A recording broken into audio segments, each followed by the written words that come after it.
गुरु बिन माला फेरते, भाई गुरु बिन देते दान, गुरु बिन दोनों निष्फल हैं, चाहे पूछो वेद पुराण। राम कृष्ण से कौन बड़ो, उन्हों भी गुरु कीन, तीन लोक के वे धनी ही गुरु आगे अधीन। परमात्मा हमारे को इसी उदाहरण से समझाते हैं जिससे हम समझ सकें। परमात्मा कबीर जी कहा करते कि तुम राम कृष्ण से तो बड़ा किसी ने मानते नहीं, और उन्हीं का उदाहरण ले लीजिए कि राम कृष्ण ने भी गुरु बनाए। जैसे श्री कृष्ण जी ने, श्री कृष्ण जी के एक तो संदीपनी जी गुरु थे। संदीपनी जी तो अक्षर ज्ञान जैसे शिक्षक होते हैं, टीचर, अक्षर ज्ञान कराने वाले गुरु थे। और दुर्वासा जी उनके आध्यात्मिक गुरु थे। और श्री रामचंद्र जी के वशिष्ठ मुनि जी गुरु थे, उनके कुल गुरु थे। तो परमात्मा कहते हैं तुम्हारे राम कृष्ण से कौन बड़ा, और उन्होंने भी गुरु कीन, और तीन लोग के वह धनी गुरु आगे अधीन। अब गुरु तो गुरु ही होता है, और गुरु जी के सामने बच्चा एक शिष्य ही होता है। शिष्य ठीक ढंग से अपनी मर्यादा में रहेगा वही सफल होता है, अन्यथा वो मोक्ष प्राप्त नहीं कर सकता।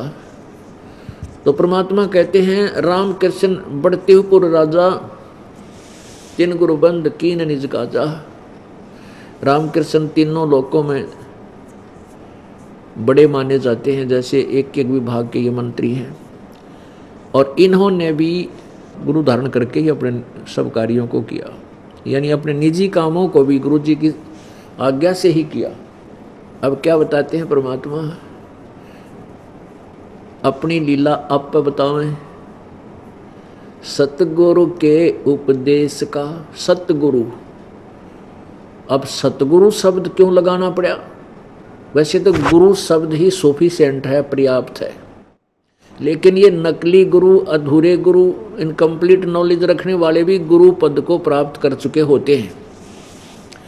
और वो गुरु होते नहीं कि जिन्होंने आज तक ना ब्रह्म का बेरा, ना परब्रह्म का पता, ना वह ब्रह्मा विष्णु की महेश की सतीथि से परिचित, वो गुरु पद को के योग नहीं, फिर भी उनको गुरु नामते वह प्रसिद्ध हो जाते। इसलिए सतगुरु शब्द प्रयोग करना पड़ता है।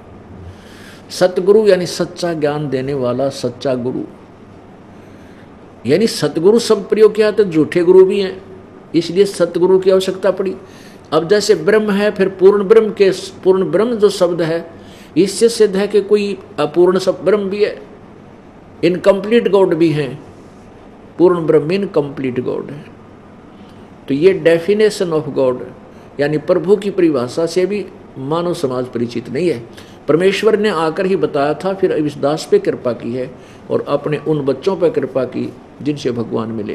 लेकिन उन्होंने अपनी वाणी में वो ज्ञान केवल लोकोक्तियों के माध्यम से दिया जो जन साधारण उसको समझ नहीं सका। कारण क्या था कि परमात्मा ने उन पुण्यात्माओं से कहा था कि अभी इस तत्व ज्ञान को स्पष्ट मत करना, नहीं तो नकली गुरु, नकली संत इस हमारे ज्ञान को सुनकर डंडोरा पीटने लग जाएंगे, प्रचार कर देंगे, फिर हम पिछली पीढ़ी के समय इसको भिन्नता नहीं कर पाएंगे और यह बात फिर बिगड़ जाएगी, काल का दाव लगा रह जाएगा। इसलिए परमेश्वर ने सभी महापुरुषों को दर्शन दिए, जो 6-7 महापुरुष हैं, और उनको सचखंड दिखाया, सतलोक दिखाया, फिर वापस छोड़ दिया। उन्होंने फिर परमात्मा की आंखों देखी, महिमा लिखी, लेकिन उन्होंने लिखी दोहों और वे लोकोक्तियों के माध्यम से, जिसको जनसाधारण नहीं समझ सकता। कबीर परमेश्वर और गरीबदास जी साहिब की वाणी, नानक साहिब जी की वाणी, दादू साहिब जी की वाणी, जो भी परमात्मा से परिचित संत हुए उनकी वाणी बहुत ही गूढ़ रहस्य रखती हैं। वेदों का ज्ञान भी उनके सामने फीका है, इतने गूढ़ रहस्य उन महापुरुषों की वाणी में है। और कबीर परमेश्वर जी की वाणी का तो कहना है क्या। तो उनको समझना जनसाधारण की बात नहीं, प्रभु कृपा बिना उसको नहीं समझा जा सकता। अब जैसे परमात्मा, कबीर जी ने कबीर वाणी बोली, अपनी वाणी, तो कबीर पंथी नहीं समझ सके उनको।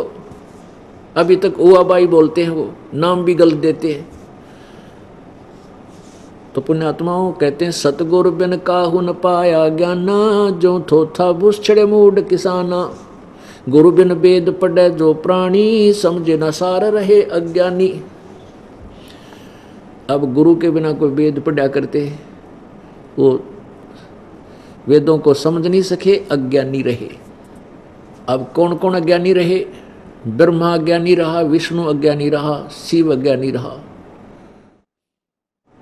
अब पुण्यात्माओं, ये शब्द जो आज दास बोल रहा है, ये परमेश्वर कबीर जी की कृपा से और इस बिचली पीढ़ी पर रहम है कि आप शिक्षित हो और सदग्रंथ अनुवादित है हिंदी में, और ये दास आपको वो अंधे वाली लालटेन दिखा देता है ताकि मेरा सिर ना फोड़े कोई।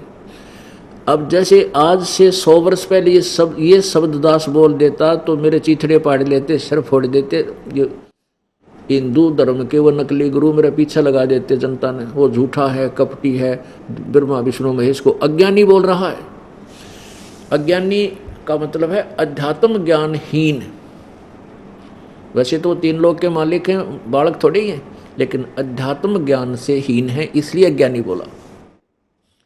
अब ये प्रमाण ई बाप के सामने करूंगा, 2 मिनट लगेगी, आप बिल्कुल शांत हो जाओगे। एक सचमुच या तो ये तो बिल्कुल सत्य है, क्योंकि ब्रह्मा जी, विष्णु जी और शिव जी का ज्ञान हमने पुराणों से ही मिला है। इसके अतिरिक्त और कितना ज्ञान नहीं, इनके बारे में जानकारी भी नहीं है। और उन ज्ञानों जिन पुराणों से इन्होंने ज्ञान हमें कहा कि इस पुराण में ऐसा लिखा, इसमें ऐसा लिखा, उन अज्ञानी ऋषियों ने, महर्षियों ने, गुरुओं ने, ब्राह्मणों ने लोक वेद सुनाया, दंत कथा सुनाई, यथार्थ ज्ञान पुराणों का वो हमें नहीं दे सके, क्योंकि उनको खुद ज्ञान नहीं था, ये कहानी के हैं।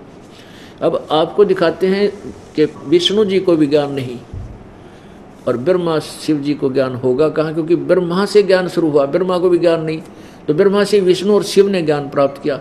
उसके बाद फिर इन्होंने अपने अनुभव से किसी को देवता